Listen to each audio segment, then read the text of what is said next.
کیا اللہ مجھ سے پیار کرتا ہے؟ یہ سوال اکثر میرے ذہن میں گردش کرتا ہے۔ پھر ایک دن مجھے خیال آیا کہ میرا رب جن بندوں کو زیادہ چاہتا ہے ان کے بارے میں تو اس نے آیتیں اتاری ہیں۔ سو میں قرآن مجید کھول کر بیٹھ گیا۔ میں نے ڈھونڈا تو پہلی آیت ملی کہ وہ متقین سے محبت کرتا ہے۔ مجھے ملال ہوا کہ مجھ میں تو ذرا سا بھی تقویٰ نہیں۔ پھر میں نے آگے پڑھا کہ وہ صابرین کو محبوب رکھتا ہے۔ مجھے اپنا بے صبرہ ہونے پر شدید افسوس ہوا۔ مزید آگے بڑھا تو جانا اللہ مجاہدین یعنی کوشش کرنے والے سے محبت کرتا ہے۔ مجھے احساس ہوا کہ میں تو بہت کم حوصلے والا لڑکا ہوں۔ جب آپ نماز سے فارغ ہو کر کسی تسلی کی امید پر اپنا قرآن کھولتے ہیں اور ایک آیت پر آپ کی نظر پڑتی ہے، تھوڑی دیر پہلے تھمنے والے آنسو پھر سے بہنے لگتے ہیں۔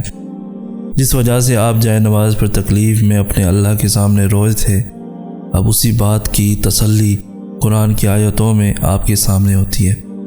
آپ کو لگتا ہے قرآن آپ سے باتیں کر رہا ہے، آپ کا رب آپ کو جواب دے رہا ہے۔ دنیا کا انتہائی خوبصورت احساس ہوتا ہے یہ۔ قرآن ایک حجت ہے تمام دنیا کے انسانوں پر روز قیامت۔ اس پر عمل نہ کرنے کا کوئی بھی عذر قابل قبول نہیں ہوگا۔ کیا سمجھتے ہیں لوگ کہ وہ کتاب جو اگر پہاڑوں پر نازل ہوتی تو انہیں ریزہ ریزہ کر دیتی، تو جو شخص اسے اہمیت ہی نہ دے اس کا کیا حشر ہوگا؟ کبھی اس پر بھی غور کر لینا۔ میں تسلیم کرتا ہوں اپنا ہر گناہ تو بخش دے مجھے، دیکھ تو رحیم ہے، تیرے در سے خالی گیا تو تیری رحمت پہ سوالیہ نشان لگ جائے گا، اور تو کسی کو بے نیاز نہیں لوٹاتا، یہ تیری شان کے خلاف ہے۔ میری ندامت وقتی اور جھوٹی سہی، تیری رحمت تو پائیدار ہمیشہ رہنے والی اور سچی ہے۔ میرے مالک میں تیری آزمائش کے قابل نہیں، مجھے بس معاف کر دے، اپنے خزانوں میں سے اپنے قرب کا سکہ دے دے، اپنی رحمت کی وسیع چادر سے فقط ایک کونا اتنا سا کہ میرے گناہ، میری ذات، میری نافرمانی سب چھپ جائیں، عطا کر دے۔ مولا میں تیرے بندوں کو معاف کرتا ہوں، تو مجھے معاف کر دے، تو مجھے معاف کر دے۔ ایک بات یاد رکھیے گا، اللہ ہمیشہ لوگوں کو آپ کے سامنے ظاہر کرے گا۔ اس سے کوئی فرق نہیں پڑتا کہ وہ خود کو کتنی اچھی طرح سے چھپاتے ہیں، اس سے کوئی فرق نہیں پڑتا کہ وہ کتنی کوشش کرتے ہیں اور اپنی اصلی توجہ پر وہ پردہ ڈالتے ہیں۔ اللہ سب جاننے والا ہے، وہ ہمیشہ آپ کے سامنے ان کے ارادوں کو ظاہر کرے گا۔ جب آپ کسی مشکل وقت، مشکل صورتحال سے گزر رہے ہوں تو اللہ آپ کو ہمیشہ لوگوں کے اصلی چہرے دکھائے گا۔ یقین کریں، اللہ آپ کی آنکھوں کے سامنے جو کچھ ظاہر کرے گا اس پر آپ حیران رہ جائیں گے۔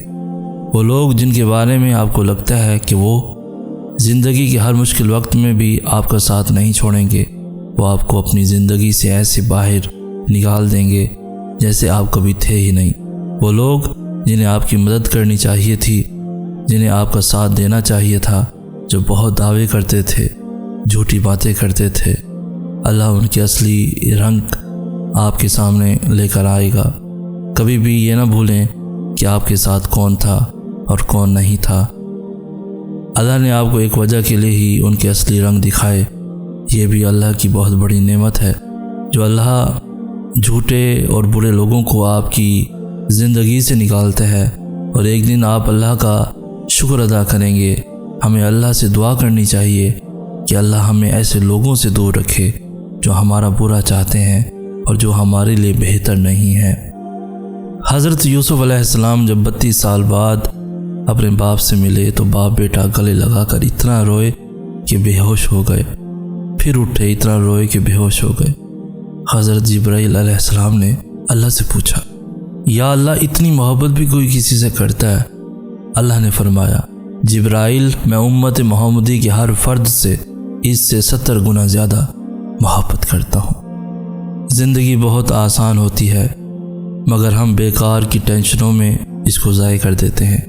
یہ نہیں ملا، وہ نہیں ملا، اس نے بات نہیں کی، اس نے نہیں کی، بیکار کی باتیں ہیں یہ سب، کوئی بات نہیں کرتا، تو اس میں افسوس کیسا؟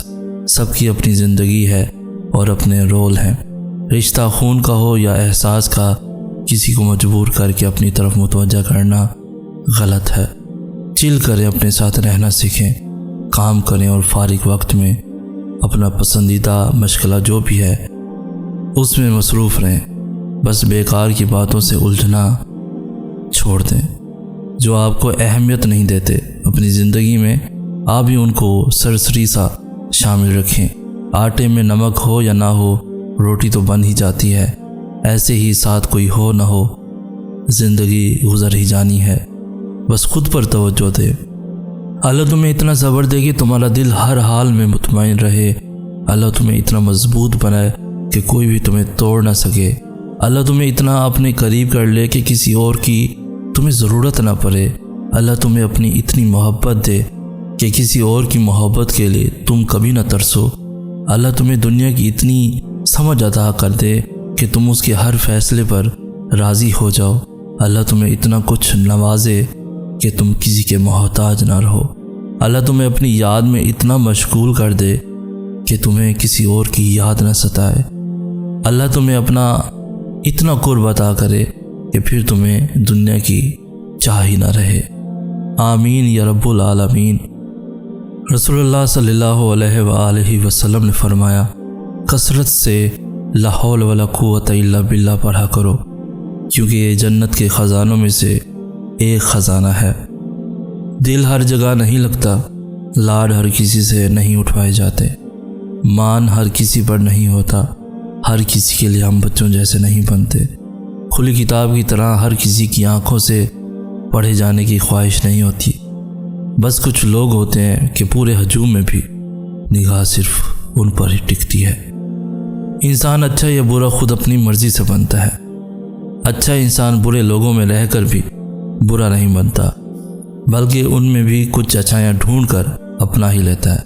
ظرف تو اپنا ہے، فطرت اور ایمان تو اپنا ہے، تو کوئی اور کیسے آپ کو برا بنا سکتا ہے؟ درد اور تکلیف کی انتہا پر بھی انسان پازیٹیو نہ سوچے تو پھر کب سوچے؟ اندر ہی اندر کہیں نہ کہیں جب ہم ٹوٹ کر بکھرتے ہیں تو سب سے پہلا خیال ہمارے اندر اللہ کا ہی آتا ہے، مگر ہمیں یہ سمجھ نہیں آ رہا ہوتا کہ اب خود کو سمیٹ کر جوڑنا کیسے ہے اور زندگی کا سفر نئے سرے سے طے کیسے کرنا ہے۔ اس صورت میں قرآن کی آیت آپ کی زندگی میں جڑنا اور سنبھلنا سکھاتی ہے۔ یہ آپ کے اندر پازیٹیوٹی پیدا کرتی ہے۔ ہمت، حوصلہ، عزم اور یقین، یہ سب قرآن سے آتا ہے، اللہ پر یقین رکھنے سے آتا ہے۔